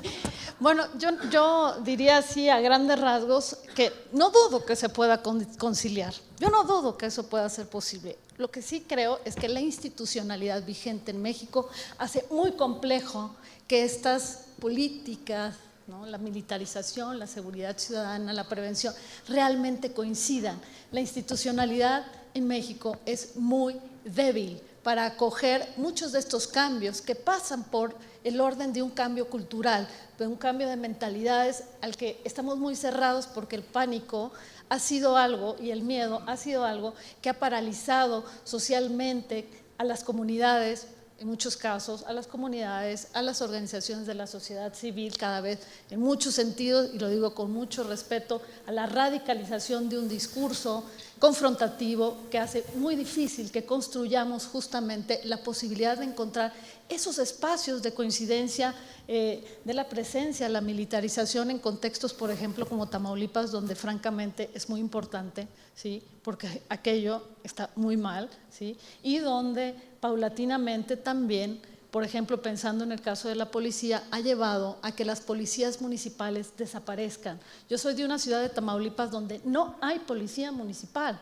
Si uno quiere llamar a una policía por una cuestión de conflictividades comunitarias, llega a Fuerza Tamaulipas, derivado de la política del mando único, y resulta que esa policía, cuando ve que no se trata de una cuestión del crimen organizado, se da la media vuelta y se va. O sea, literalmente estamos en el desamparo y luego nos sorprendemos porque la gente quiere más militares en la calle. Lucía y luego Edna y Hugo. Sí, yo quería hacer hincapié en 2 cosas. Uno, y tiene una ventaja la edad, hace como más de 10 años yo venía a México a conocer las buenas prácticas que se estaban implementando acá. Y acá las discusiones sobre seguridad ciudadana eran discusiones que se daban largamente y teníamos debates con mucha gente que estaba viendo cómo hacer consejos de seguridad. Entonces, son 2 puntos los que quiero decir. Uno, estamos como estamos, no por casualidad, sino porque hay mucha gente que se beneficia que la situación esté como esté. Porque la seguridad, mejor dicho, la inseguridad es un negocio gigante. Para muchísimos, legales, ilegales, estatales y no estatales. Entonces, no creo que sea un problema que puede ser en una parte, ¿cierto?, que acá nadie aprendió, sino que hay un cierto juego de muchos, porque el beneficio es bastante grande, hay mucha plata que se mueve acá en todos lados. Y ese es un tema que me parece importante. Respecto a la militarización, cuando México decidió salir con militares, fuimos muchísimos los que salimos a decir y escribimos muchas de las miles de páginas que eso era un error, que meter a los militares en el tema de la seguridad era un error. Y la respuesta que se nos dio es que las policías eran una porquería. Entonces nosotros dijimos, bueno, si es así, en algunos lugares entren, fortalezcan la policía y salgan. Bueno, ahí están. No están ahí porque no se pudo fortalecer la policía. Están ahí porque hay intereses de no fortalecer la policía local, regional, estatal. Entonces, por ende, la discusión de la militarización a mí me parece una discusión muy interesante, pero está puesta, digamos, un poquito detrás de hacia donde en realidad están pasando las cosas.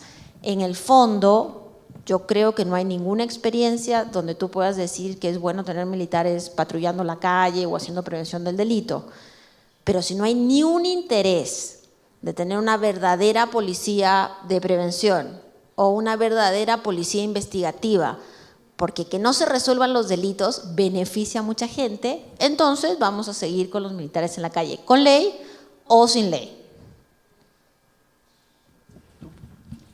Gracias, Lucía. Edna. Bueno, a mí me gustaría, para responder a la pregunta, regresar al punto que quise desarrollar en mi primer intervención, que era, pues necesitamos diagnósticos. O sea, necesitamos identificar cuál es la problemática, la dinámica a nivel muy local y diría yo hiperlocal. Y a partir de eso, pues definir qué agentes del Estado mexicano necesitamos. Al que va a prevenir, al que va a llevar la política social, al que va a pavimentar la calle, al que va a poner alumbrado, o a todos. Pero, entonces, cuando pues el colega decía necesitamos una segunda generación de diagnósticos, sin lugar a dudas, porque yo creo que el primero no se hizo bien. Y creo que necesitamos una mirada a lo local, a lo hiperlocal, pero eso impone un reto mayúsculo porque tenemos una política muy centralizadora. Y tenemos un marco de gobernanza en la seguridad que favorece a los actores federales, a la toma de decisión desde arriba. Entonces, ¿cómo vamos a conciliar las necesidades de estos diagnósticos hiperlocales con un marco de gobernanza que privilegia las decisiones de arriba para abajo? Yo creo que si logramos resolver eso, daríamos un gran paso adelante en la solución al problema de la seguridad. Gracias, Edna. Hugo. A ver, voy a hablar un poco de Colombia y la situación en que estamos ahora. Hemos hecho un acuerdo de paz, las FARC, el grupo mayoritario, se ha desmovilizado, se concentró en estos procesos de diálogo en unos pocos sectores, pero abandonó otros territorios. La necesidad que tiene Colombia en los próximos 10 años es aumentar el pie de fuerza de la policía. Tenemos una policía que en los años 90 llegó a tener una credibilidad del 17%. Se hizo una reforma en el año 1991 muy fuerte. Y me gustó mucho el inicio de ese proceso de transformación porque se llamó precisamente el cambio cultural. Llegó a tener credibilidad del 78, 76% por parte de los ciudadanos. Hoy la credibilidad ha caído un poco y en parte tiene que ver con temas de formación y capacitación. Y lo planteo este antecedente para plantear por qué hoy algunas personas en ese incremento fuerte de policía estamos pensando en militares. Y digo algunas personas porque también Ariel Ávila, que estuvo aquí, hizo la propuesta, yo la venía haciendo hace algún tiempo, a pesar de que como secretario de Seguridad nunca acepté que la policía estuviera en las calles. Cada vez que encontraba en Bogotá militares en las calles, cada vez que encontraba militares en las calles, llamaba al alcalde y le decía, llame al comandante de la brigada y dígale si pedimos algún apoyo. Mientras que nosotros no pidamos ningún apoyo, los militares regresan a la brigada. Esa era mi posición, ¿cierto? Ha cambiado un poco, les voy a decir por qué. En parte, la necesidad de 50.000 policías en los próximos 10 años no los va a dar la estructura de capacitación que tiene la policía y de formación. La policía tiene hoy una capacidad de formar entre 5.000 y 7.000 policías al año. Por procesos de recambio, de aumento efectivo, solamente vamos a tener 2.000 policías anuales. Quiere decir que para llegar a 50.000 policías, efectivamente necesitamos 25 años y no 10. Sin embargo, necesitamos copar los territorios que dejó la guerrilla y que tenía control. Territorios donde está el narcotráfico, territorios donde está la minería ilegal, territorios donde está la trata de personas, territorio donde está la explotación ilegal de recursos naturales, donde está toda la riqueza, si se quiere, de los grupos criminales, donde está todo el producto ilegal importante. La guerrilla se retira, los negocios siguen ahí y alguien los va a tomar. Ya los están tomando grupos criminales, inclusive un grupo guerrillero que todavía quedó como el ELN. Es necesario que nosotros copemos esos territorios. La propuesta que hemos hecho es, la policía tiene que formar en calidad, la cantidad que realmente puede dar en calidad. Porque es que en los últimos años, por aumentar el pie de fuerza, redujo el tiempo de capacitación y aumentó el número de alumnos por curso. Eso en cualquier profesión simplemente da malos profesionales y por eso es que ha caído en credibilidad. Lo que estamos planteando con fuerzas militares es, hombre, seleccionemos parte de estos miembros de fuerzas militares, ¿cierto?, para llegar más o menos al mismo número, capacitémoslos durante un año. No es sacarlos sin haberlos capacitado en este tema. Es necesario recapacitar, es necesario reformar ahí a esos personal. Una vez tengamos eso, habría que definir, y van a ser parte de la policía, que es lo que planteamos.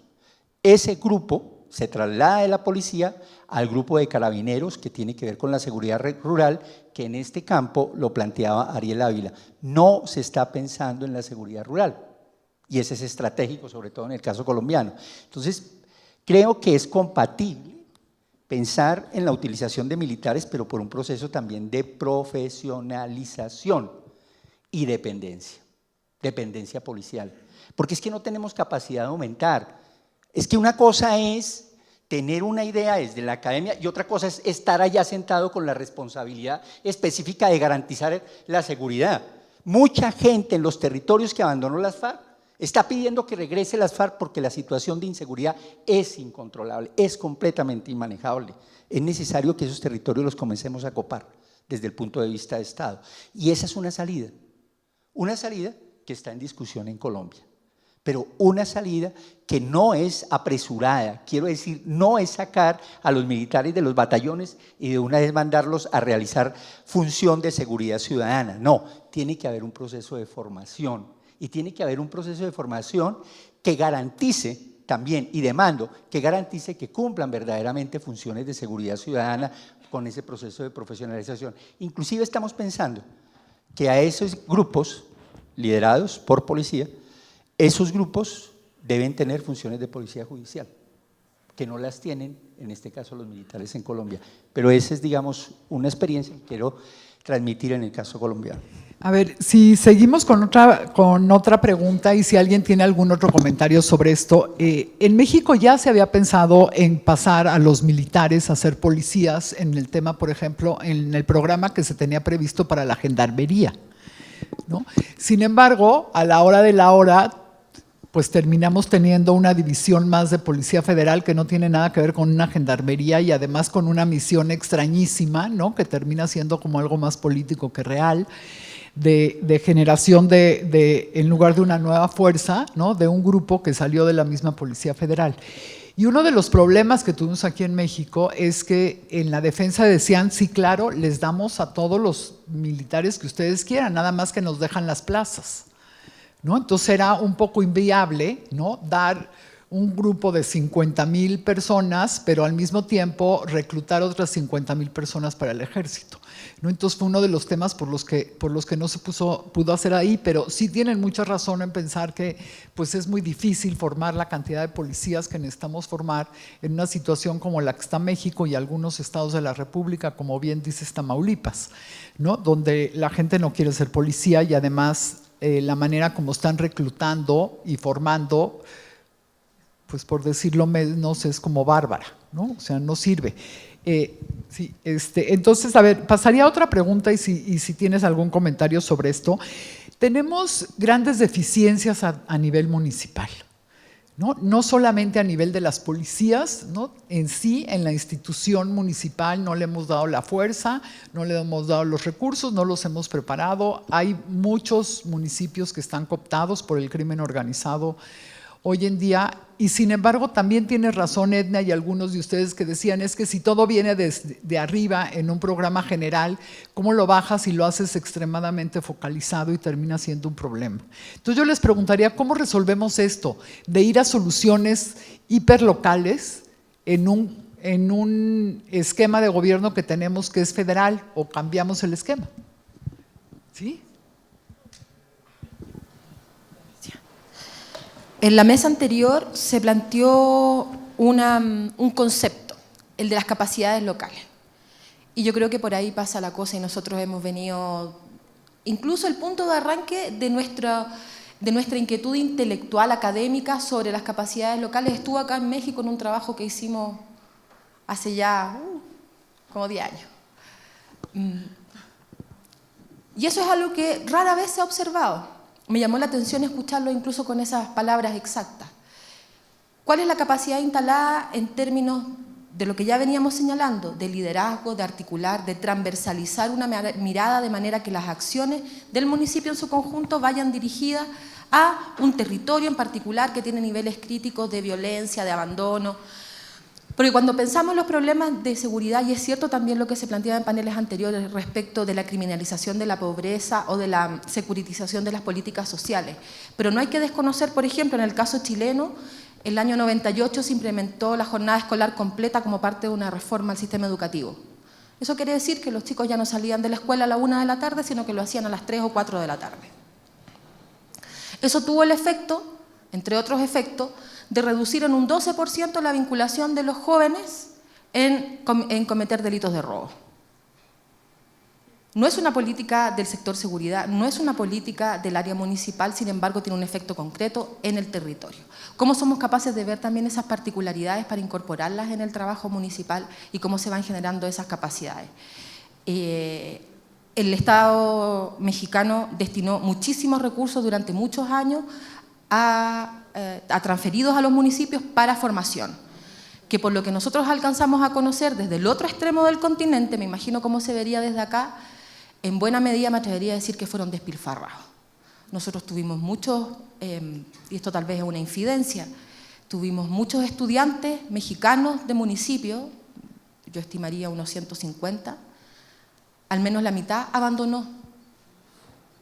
Ni siquiera era un problema de decir no tenían la capacidad para cumplir con el programa de formación, simplemente no le dieron valor. Gracias. ¿Cuándo podemos decir que un conflicto interno está resuelto regionalmente? Es decir, ¿cuándo podemos decir hemos logrado controlar la situación? Eso es algo que sigue siendo un enigma en este país y particularmente en nuestras regiones. Hemos hablado de la necesidad de descentralizar, de municipalizar, de un retorno a lo local. Y estamos hablando de un nuevo federalismo de la seguridad y de la justicia. Si queremos saber qué es lo que está pasando en las regiones y en los municipios, y no solo decir ha habido procesos de corrupción administrativa e institucional que implica desvíos de fondos para la reforma policial, para la reforma de la justicia penal. Si en realidad queremos producir un espacio de encuentro entre los actores, es necesario crear una figura que permita lo básico, que se conozcan. La experiencia de la Mesa de Seguridad de Ciudad Juárez era valorada positivamente en términos por uno de sus impulsores en las siguientes palabras: hemos logrado que se conozcan, porque no se conocen. Hemos logrado que intercambien puntos de vista y datos acerca de sus desempeños, que los militares, que la Policía Federal acepte que la información que tiene no es una información basada en investigación e inteligencia. ¿Cómo le hacemos en este caso para crear un modelo de nuevo federalismo que tampoco multiplique estas experiencias regionales sin ningún tipo de coordinación y sin ningún tipo de mecanismo de rendición de cuentas? Porque el grave problema de las reformas institucionales en nuestro país es que a pesar de que había evidencia de desvíos, de simulaciones en la implementación, se le siguió dando a los gobernadores y a los presidentes municipales de nuestro país el dinero año con año. Finalmente, yo preguntaría si en realidad estamos seguros de que en este país podemos hacer algo sin los militares. Es decir, si los militares pueden quedarse fuera de la vía civil que nosotros nos estamos dando. Evidentemente hay que hacer esfuerzos sustantivos, creo yo, desde nuestra perspectiva, en estos polos regionales, de impulsar la policía de proximidad, la mediación, de intervenir de manera muy particular los casos de violencia intrafamiliar, escolar, juvenil, pero ¿quién se va a hacer cargo de contener la violencia organizada? Que se desplaza en epicentros en diferentes regiones del país. Era Ciudad Juárez, Acapulco, Reynosa, ahora es Coatzacoalcos.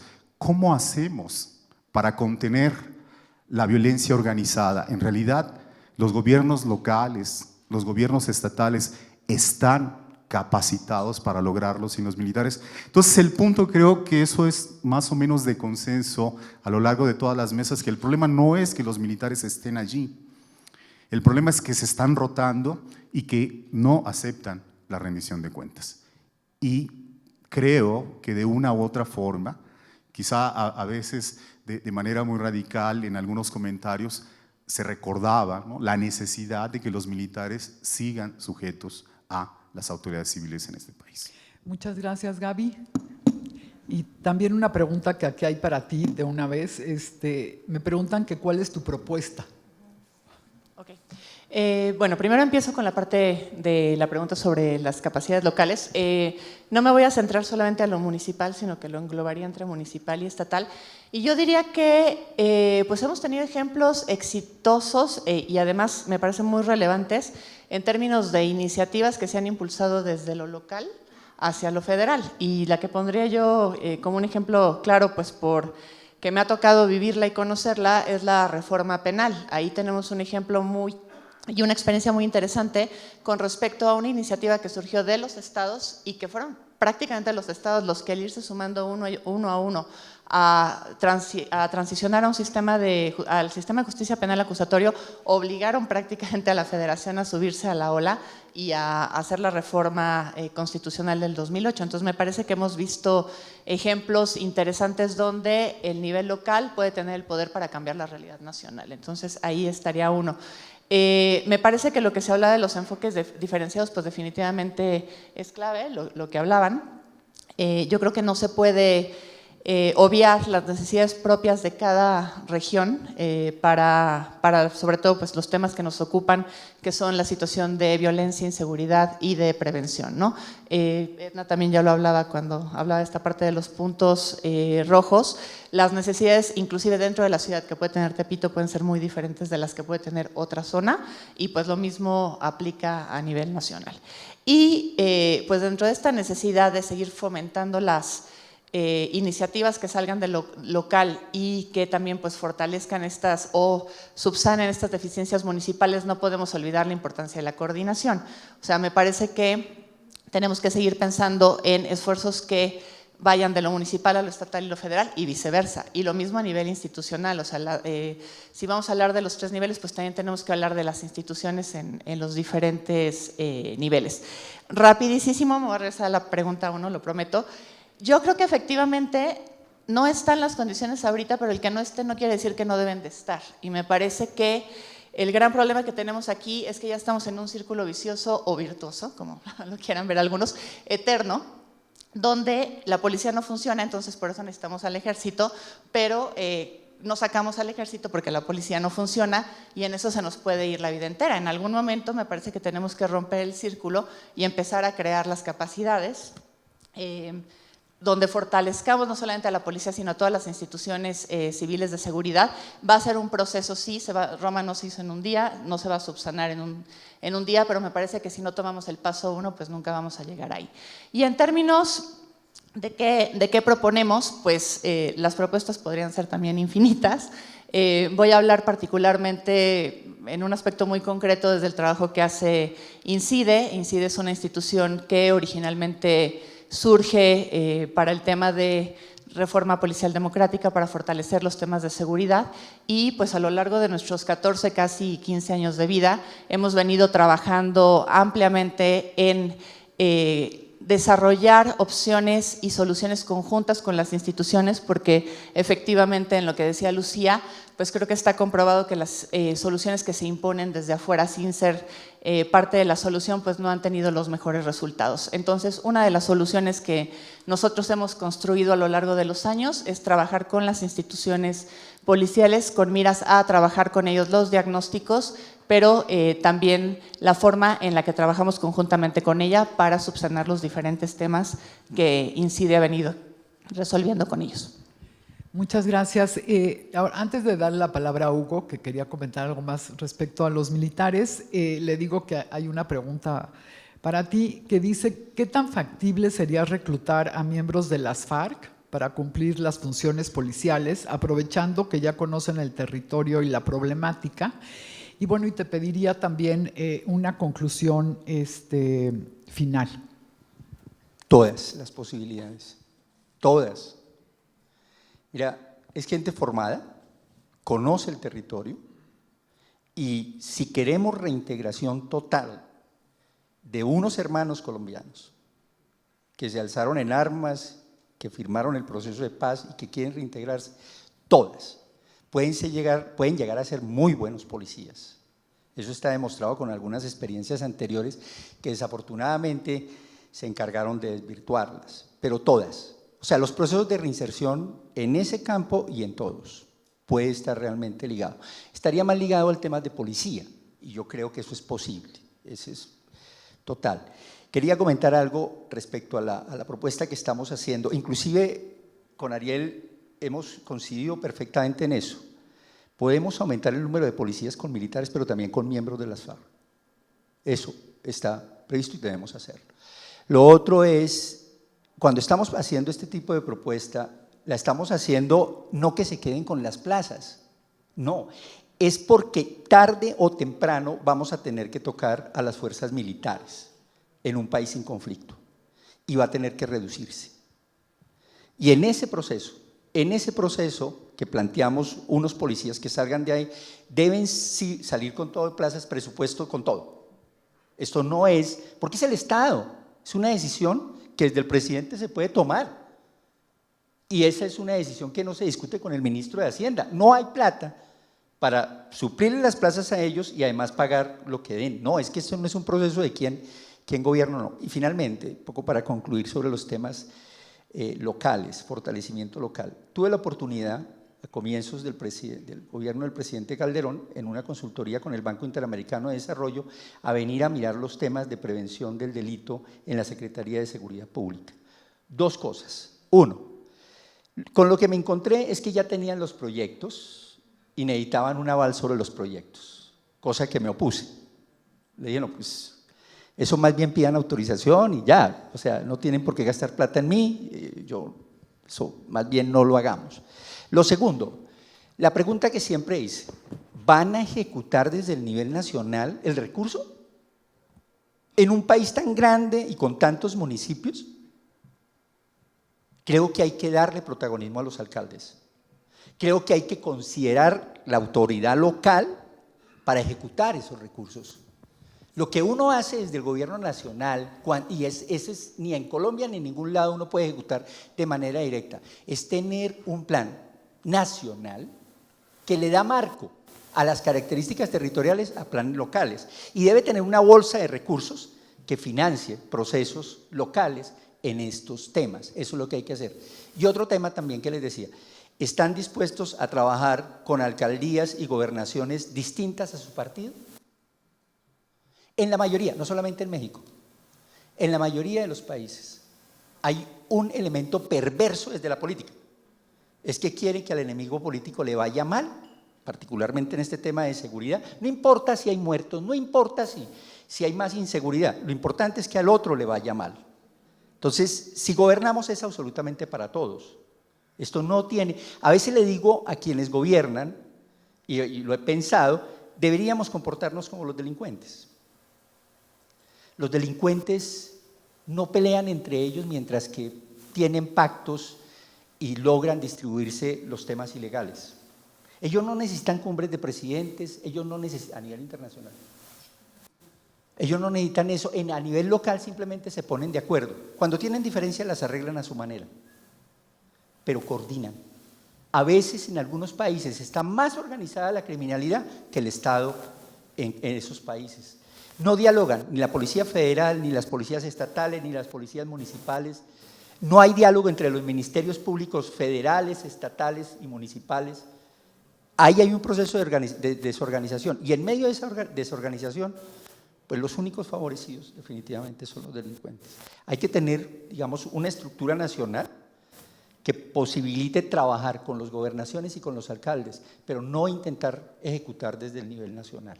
Yo creo que ese es un elemento importante, sobre todo fortaleciendo lo local y fortaleciéndolo en estructura, dando recursos y también en conocimiento y formando funcionarios para estos temas.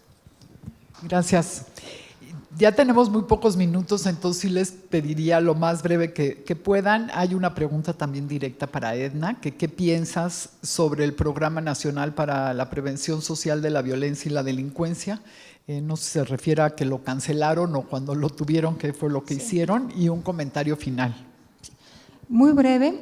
En México Evalúa sí hicimos evaluación de diseño del programa, 2 años, y después hicimos evaluación cualitativa en acciones preventivas en Guadalajara, en Nezahualcóyotl, y un programa particular que se llama Jóvenes con Porvenir.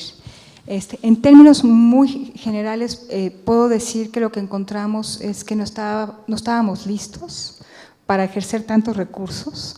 Faltaba pues un buen entendimiento de qué es la prevención, buenos diagnósticos, tener bien identificados factores de riesgo, las prioridades, o sea, ¿qué queríamos realmente cambiar? Era un abanico de posibilidades, creo que eran 283 posibilidades de acciones.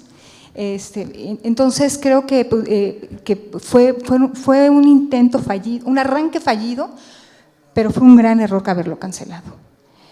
Había muchas posibilidades de corregir sus problemas más graves, y ahorita ya podríamos quizá estar teniendo prácticas promisorias, resultados de buenos programas o de buenas acciones, como de hecho los hay. Hay algunas prácticas que sí resultaron promisorias y que de haberse continuado quizás ya estarían transformando vidas, dinámicas criminales en algunas regiones. Entonces sí me parece una lástima que pues lo hayamos borrado. Y mi reflexión final, yo quisiera que este foro cambiara la conversación que hemos tenido durante años sobre el tema de seguridad. Ojalá y que dinamite y que generemos una nueva conversación. Y aquí me refiero, tenemos años hablando de que es necesario el fortalecimiento institucional, de que es necesario la reforma a la policía, el mando único, la ley de seguridad interior. Es una agenda que le damos vueltas y ni mejoramos a las policías, ni generamos capacidades, pero seguimos envueltos en esa lógica.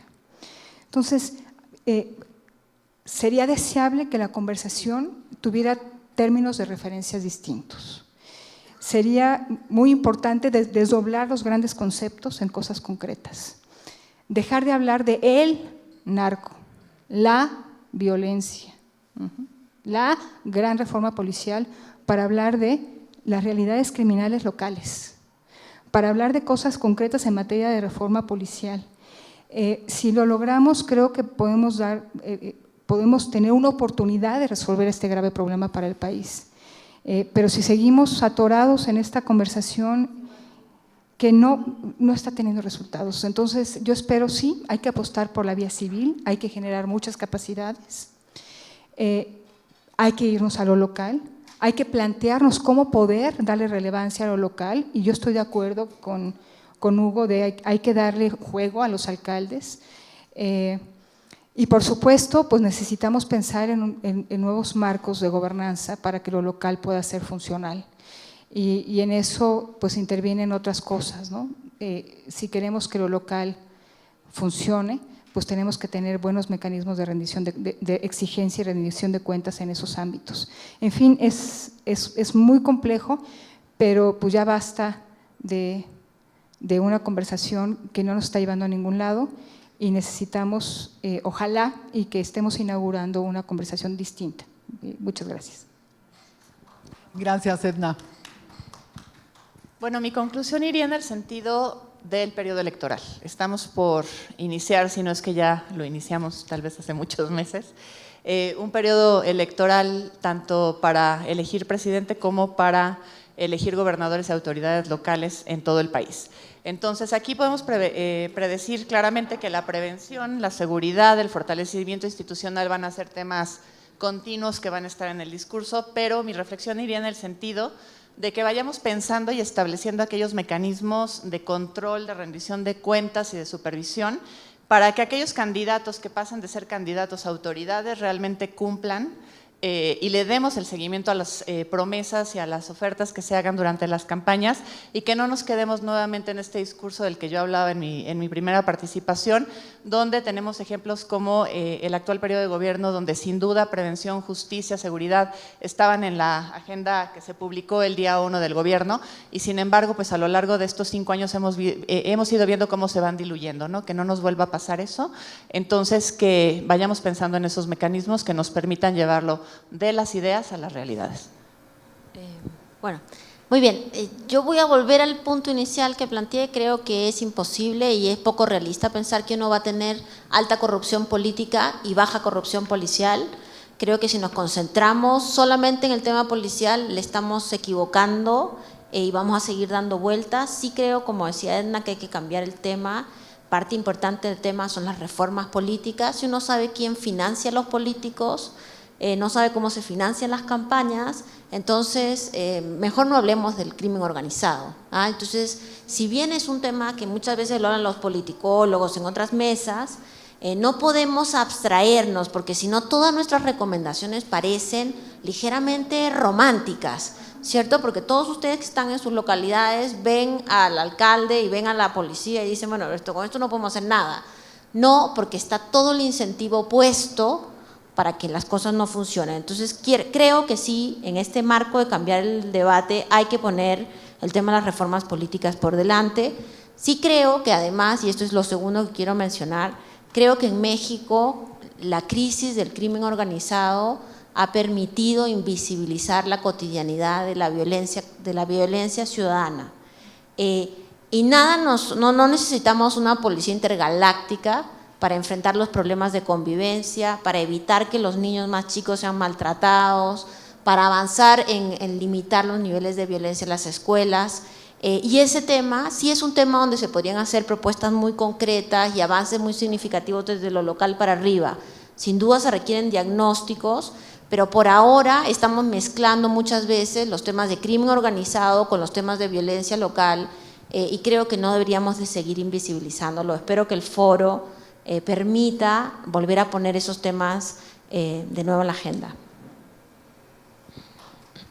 Difícil concluir en algo que no haya sido ya conclusión de esta u otras mesas.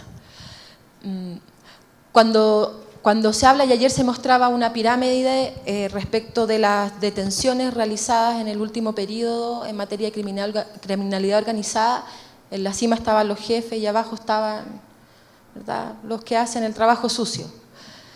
1.200 detenidos. El crimen organizado necesita un golpe fuerte de aquí para arriba, pero uno de otro tipo de aquí para abajo. No sacamos nada y se dijo en la mañana con meter muchísima gente a cárceles, que hoy día, y hablamos de derechos humanos y no hemos hablado de las cárceles, cosa que me parece casi criminal. Hay que recurrir a otras experiencias que ya están vistas y probadas, la justicia restaurativa, por ejemplo, en el marco de la mediación vecinal también. Hay mecanismos que ayudan a la salud de las comunidades, porque comunidades sanas son mucho más difíciles de contaminar con el crimen organizado, con los mercados ilegales, y también hacer muchos de los problemas que se vienen discutiendo hoy día y a los que se ha aludido la opinión ciudadana en las encuestas, pasan por una ciudadanía bastante desinformada y como parte del negocio de la seguridad intencionalmente desinformada. Hay que contribuir también a generar más herramientas de información que permitan a estos ciudadanos y ciudadanas entender por qué la cárcel no es la mejor solución y en muchos de los casos es la peor solución. a comprender también cuál es su parte de la responsabilidad en este problema, porque hablar de los delincuentes que se robaron la radio del auto es una cosa, pero asumir que yo voy al lugar donde venden productos robados a comprarme la radio del auto que me robaron es un problema mayor. Ahí a nadie le gusta que le pisen los callos y yo creo que tenemos que empezar a pisar callos no solo desde arriba, sino que también desde abajo, siendo todos necesarios. Gracias. Muchas gracias. Bueno, yo primero quisiera hacer una precisión. La política preventiva en México está vigente. Está vigente y con eso, que ya no tenemos recursos, decimos ya no existe. Eso no es preciso. Y yo he sido muy enfática en muchos espacios respecto a esto, porque es como si hubiéramos echado todo a la basura y ya no funciona. Y es cierto, yo no me atrevo a hablar en México de prácticas exitosas todavía. Me parece que hay prácticas promisorias, prometedoras, innovadoras, pero que reitero, no se les deja respirar, no se les da el tiempo preciso, al menos en materia de prevención, para que estas prácticas y estas acciones empiecen a rendir los frutos que quisiéramos, comenzando por la reducción de riesgos.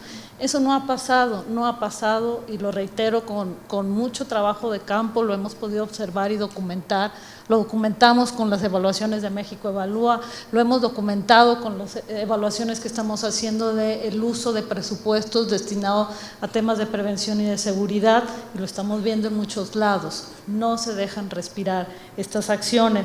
Y por otro lado, yo sí diría y seguiría apostando por la necesidad de tener una vocación más municipalista que la que hoy tenemos, que creo que es muy débil, ¿no? O sea, la gente no cree en el municipio es algo que lo vemos completamente desfondado y al mismo tiempo sin mucho sentido, cuando en realidad es el espacio de mayores posibilidades para acercarse a las comunidades, a los grupos sociales y además un espacio que posibilitaría que en México comenzáramos a practicar una participación ciudadana mucho más democrática que me parece que hasta el día de hoy no hemos ni siquiera empezado a practicar. Somos de una tendencia muy elitista en términos de participación ciudadana, restringida a los que creemos que son los expertos, que digo, no me parece mal, pero me parece limitada, cuando en realidad las comunidades tienen pleno conocimiento de las cosas que les están sucediendo y por ello también van desarrollando sus propias maneras de atajar muchos de los riesgos y de los problemas que les aquejan. Y muchas veces esas maneras son altamente criticadas por los expertos, las expertas y por las comunidades de gobierno, la clase política en general. El desdén hacia la ciudadanía desde las autoridades y desde la clase política en este país no tiene precedentes. Es un desdén sistemático y reitero, como lo dije hace rato, las necesidades, la comprensión de las necesidades de las comunidades y de la ciudadanía no son de interés de la clase política ni de las autoridades, ni siquiera a veces en el nivel local. Las expresiones que nosotros hemos recogido de altos funcionarios, particularmente cuando se habla de asuntos de mujeres, de la violencia que viven las mujeres, yo soy muy reiterativa en este tema porque me parece muy sintomático. Los funcionarios ahí vienen estas viejas otra vez con sus temas. O sea, de funcionarios, no estoy hablando de funcionarios de medio, pero estoy hablando de presidentes municipales que están abordando el problema de esa manera. Entonces, el municipio creo que tiene un rol relevante. Yo me declaro municipalista, pese que a veces soy muy escéptica de las cosas que estoy viendo y de las cosas que creemos que podemos impulsar, pero yo creo que ahí hay una gran área de oportunidad que no logramos todavía capitalizar como deberíamos. Gracias. Hugo, te pido súper breve. Sí, 3 propuestas minimalistas para el foro. Primero, que en el apartado de conclusiones se haga un exhorto a los legisladores del Congreso Federal a actuar con responsabilidad en el debate legislativo en torno a la Ley de Seguridad Interior, porque parece que la creatividad en la competencia electoral los lleva a hacer propuestas que olvidan el impacto que tiene para la vida y la libertad de los mexicanos. Si habemos de creer al general Ramos de que no es un chantaje, de que ellos no quieren estar aquí, que están prestando un servicio, entonces no llevemos a la ley a partir del Congreso cosas que ponen en peligro no solo las libertades, sino los derechos humanos. Segundo, creo que es importante que este foro contenga las iniciativas de doblar la fuerza militar en este país. En principio, porque representaría un alto costo financiero. En segundo lugar, porque el reclutamiento que se ha hecho de los militares recientemente es de población rural, que tiene que ser civilizada al igual que nuestras policías, para desarrollar protocolos de uso de la fuerza. Y en tercer lugar, a lo mejor es una impostura, querido Ernesto, pero sí quisiera no quedarme con esta preocupación respecto del nombre del foro. A lo mejor está fuera de lugar, pero yo quisiera que ponderáramos la posibilidad de que no fuera Foro de Seguridad Democrática, porque para muchos, particularmente para los colegas colombianos, se nos viene a la cabeza inmediatamente los falsos positivos. El uribismo de la seguridad democrática, que como sabemos es una versión de seguridad nacional. Perdón, a lo mejor tú dirías que esas cosas deben lavarse como la ropa sucia en casa, quizá valdría la pena ponderar esa posibilidad de cambiarle el nombre al foro, independientemente de la dinámica que adquiera los próximos años. Pues les agradezco muchísimo a todos ustedes por estar aquí reflexionando y por supuesto a las personas que participaron en la mesa. Simplemente concluiría que en México seguimos hablando sobre lo mismo, como ya se decía aquí, ¿no? A veces me imagino que estamos como en la rueda del ratón, ¿no? Dando la vuelta y no alcanzamos a salirnos de ahí. Creo que tenemos una oportunidad en este momento, vienen los procesos electorales, tenemos la oportunidad de salirnos de ahí y que, como ya se dijo en esta mesa, seamos más propositivos. Me parece que la parte de privilegiar lo positivo que ya decían aquí en la mesa me parece muy importante, hacer propuestas muy concretas, irnos de todo lo vago que hablamos hacia propuestas completamente concretas, a irnos a las capacidades de las policías, ¿no? En los próximos días, el día 13, vamos a presentar un foro precisamente dando a conocer el índice de desarrollo policial, cómo están las policías estatales en México, y me parece que seguirá habiendo muchas propuestas, pero entre más vayamos a lo más específico, a lo más local, ¿no? Ir de abajo hacia arriba y de arriba hacia abajo y podremos construir un México mejor, que es al que todos aspiramos, pero pues vayamos apurándonos. Muchas gracias a todos ustedes.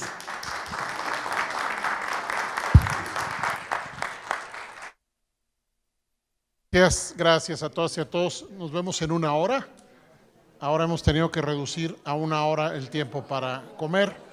Nos vemos en 1 hora. A las 4 empieza la mesa de sociedad civil, donde va a haber representantes de múltiples coaliciones y movimientos potentes, muchos de ellos creados recientemente, que exigen rendición de cuentas, pero además construyen propuestas asociadas con la mejora de las políticas de seguridad. Y luego, brevemente, terminaremos con las conclusiones del evento y la presentación del foro, ya muy brevemente después de la mesa a las 4. Buen provecho, gracias.